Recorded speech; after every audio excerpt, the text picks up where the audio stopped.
बहरहाल खुशी की खबर है नून लीग के लिए। उस्मा बुखारी साहिबा, बहुत वार्म वेलकम आपको। बड़ी खुशखबरी आज मुज़ाहिर अली नकवी साहब जो हैं, जिनको आप समझती थी कि प्रो इमरान खान जज हैं, वो भी चले गए इस्तीफ़ा दे के। मुशर्रफ साहब को भी फांसी की सज़ाओं की बहाल हो गई। परवेश खान साहिबा, आपको बहुत वार्म वेलकम, और आमिर ज़िया साहब आपको भी। जी उस्मा साहिबा, आज तो खुशी का दिन है, बल्ला आपको जो है वो बहाल हो गया वापस, वो ज़रा सेटबैक है। शुक्रिया कामरान। जहाँ तक बल्ले की बात है तो कहानी अभी बाकी है, और अब ये बल्ला जो है ये इसका चांद कितनी जगहों पर नज़र आएगा ये देखने की बात है। अभी तफसीली फ़ैसला जारी नहीं हुआ, पहली बात, और ज़ाहिर है इलेक्शन कमीशन ने जो है वो इसके ऊपर इम्प्लीमेंट करना है। लेकिन मेरी 2-3 कानूनी सवाल ज़रूर हैं कि ये भाग के जो पेशावर हाई कोर्ट गए थे, इसकी कोई ख़ास वजह थी? और आज अच्छा खासा सुप्रीम कोर्ट ऑफ पाकिस्तान में तरले मिनते करके केस लगवाया हुआ था, रजिस्ट्रार को तरले किए, फिर भरी कोर्ट में जो है वो जस्टिस साहब को तरले किए और तरले करवा के ये केस लगवाया, और आज उसको जाकर खुद ही अपनी मर्जी से फैसला आने से पहले ही वापस ले लिया। तो ये बहुत ज़्यादा हसीन इत्तफाकात हैं जो हुए पेशावर के अंदर। लेकिन क्या पेशावर हाई कोर्ट का फैसला पूरे मुल्क पे नाफिजुल अमल होता है, ये एक सवाल है। आप क्यों चाहती हैं उस्मा साहिबा के तहरीक इंसाफ के बाद बल्ले का निशान का मुकाबला करें? आप क्यों पार्टी बन रही हैं इसमें? आप भी पॉलिटिकल वर्कर हैं। नहीं, बिल्कुल नहीं चाहती। हम कहीं पार्टी नहीं, नहीं नहीं नहीं, हम बिल्कुल नहीं, मैं नहीं चाहती। आप कह रही हैं ना गेम अभी बाकी है, पेशावर हाई कोर्ट का जुरिसडिक्शन बनता नहीं है। सर मैं देख लेंगे इन्हें सुप्रीम कोर्ट में। जी मैं नहीं नहीं नहीं, मैंने ऐसा नहीं कहा। मैंने ये कहा कि ये आज जो सुप्रीम कोर्ट में केस वापस लिया है, इसको अर्जन भी करा सकते थे ना कल के लिए। मैं तो अकल देने की कोशिश कर रही हूँ। अच्छा। या मैं ये जानने की कोशिश कर रही हूँ कि ये वकील खेल किसकी तरफ से रहे हैं। आज जो सुप्रीम कोर्ट के अंदर सुप्रीम कोर्ट को फैसला देती कामरान साहब, तो जाहिर है वो बाइंडिंग भी होता, उसको जो है वो पूरे मुल्क पे नाफिजुल अमल भी होता। अब तो ये आप कह रही हैं कि ये पूरे मुल्क पे नाफिजुल अमल नहीं है, उस्मा साहिबा आप ये कह रही हैं? आपकी ये नहीं हो सकता।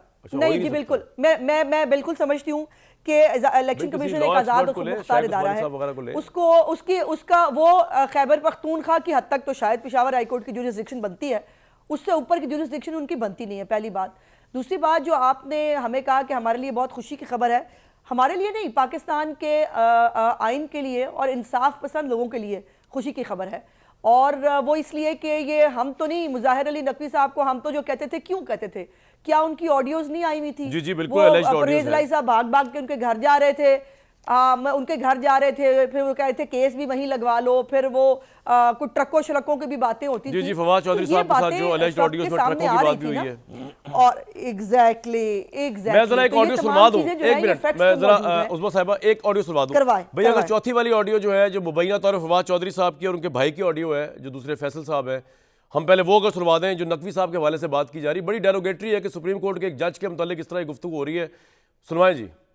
दूसरा अपना मुजाहिर साहब जरिए गिरा ना उन्होंने जरा मिल लो उनको जो हाल है पूरा तरह खड़ा तुझे दसो क्या चीज है जाती तजवीज ये है कि ये करके ना जैसे तारड़ से 3-4 करा के ना इस्तीफा से इन्हों उसे 228,000 ताकि इन्हों के प्रेशर से मैं सुबह करने लो सुबह इन्होंने पूछ कर पाकिस्तान तहरीक इंसाफ के साबिक वज़ीर आला परवेज़ इलाही जब वज़ीर आला थे उस वक़्त, और आबिद ज़ुबैरी साहब की मुबैना ऑडियो वो भी सुनवा दें ज़रा, क्या कहा जा रहा है मुज़ाहिर नकवी साहब के हवाले से।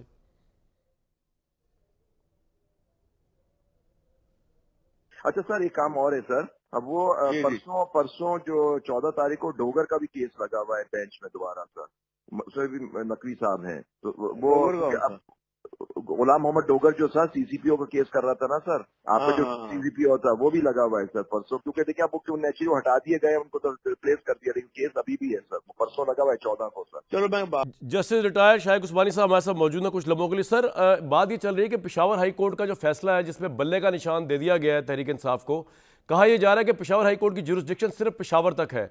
सर ये पूरे पाकिस्तान पे अप्लाई होगी या सिर्फ पेशावर तक है?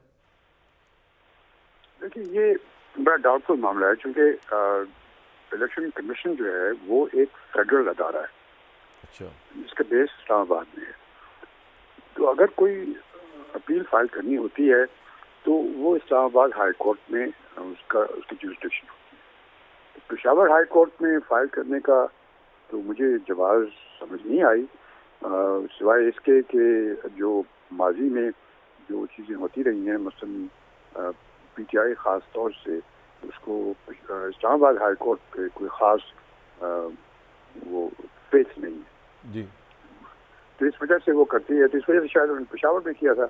लेकिन ज्यूरिडिक्शन का एक इशू है जो कि यकीनन सामने आ सकता है अगर इसके बाद कोई कार्रवाई हो।